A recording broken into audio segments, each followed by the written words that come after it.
So that's an important consideration, and that is very typical of what's happening right now. The third bullet here, the prospect needs accurate and current site information upon which to base the decision. Again, that goes back and ties in the fact that they are the decision maker, they need this information, and that starts with site control, or site access control, which is something that we've obviously been involved in since this past fall, early winter, and that allows us to go out and do the due diligence, which satisfies this tremendous need for accurate, current information.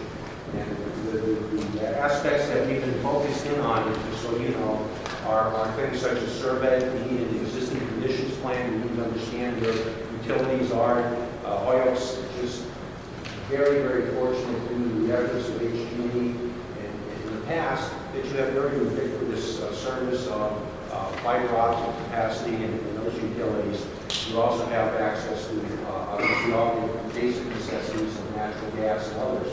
But that's got to be shown in a plan that has to be detailed. That information is essential to the evaluation of a site. The other ones we're involved in geotechnical investigations. Holyoke's a true industrial city, many civilizations built upon each other. Some vacant space on all of the sites that are out there may represent former building pads, former locations of buildings which have been demolished over the years. And as a result, that has to be carefully explored. If you find wrecked rubble from a past demolition or fire damage event, and that translates to a site development cost that obviously the decision maker needs to evaluate and consider as part of the process. So the geotechnical aspects need to be examined. Then there we get down to the environmental issues, contamination issues. An industrial city, a lot of opportunities, if you will, in the past for, if you will, either accidents or what was then appropriate use of chemicals or disposal of chemicals, which now obviously today leave a footprint and a challenge. These obviously affect cost. They also affect timing, and that's the equal. Obviously, in this process, with respect to, as we know, with those comments and others, clearly the issue of timing is of paramount importance. And if you identify an environmental contamination problem that is either very too expensive to get around, if you will, or affects the site, or perhaps maybe the timing to clean it up and remediate it is so extended that it may affect the site selection decision. So, in a sense, that's where we are with respect to those elements, and that doesn't include things that you'll be hearing about in the paper as we go forward, having to do with wetlands delineations, endangered species identification delineations, demo waivers to obviously get access to sites and get demolition done. So that implies, if you will, the thirst for information is there that a prospect currently has and needs. And I think after all of that information is available to the prospect, then it really becomes, and this is fundamental to all of our efforts and certainly all of the typical processes, it's the prospect who chooses the site.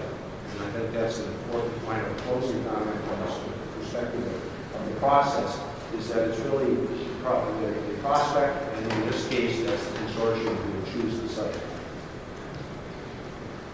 Lastly, to just kind of tell you where we are, I kind of hinted through the process with respect to what we've been looking at.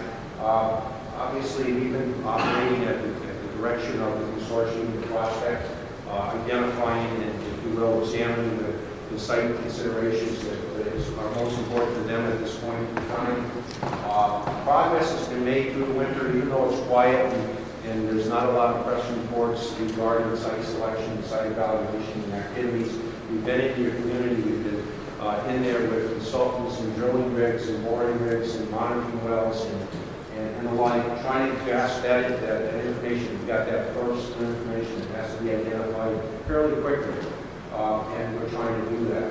But there will be gaps, and I think it's important for the task committee to understand that. There will be gaps in announcements, if you will, and it's not necessarily because of anything other than their need to understand what's been reported or to get the reports back. When we do the groundwater sampling wells, for the wells, we may wait anywhere from 1 to 2 weeks to get sample results back. Those are just practical, if you will, time frames that we have to work within and kind of delay the the announcements and working your way to a final decision. And again, I guess, in a sense of wrapping up before we answer your questions, the announcement will be made by the consortium when the final site is selected. That is in a 20-minute version, if you will, for no credit and no logos here. That is where we are, what we've been up to,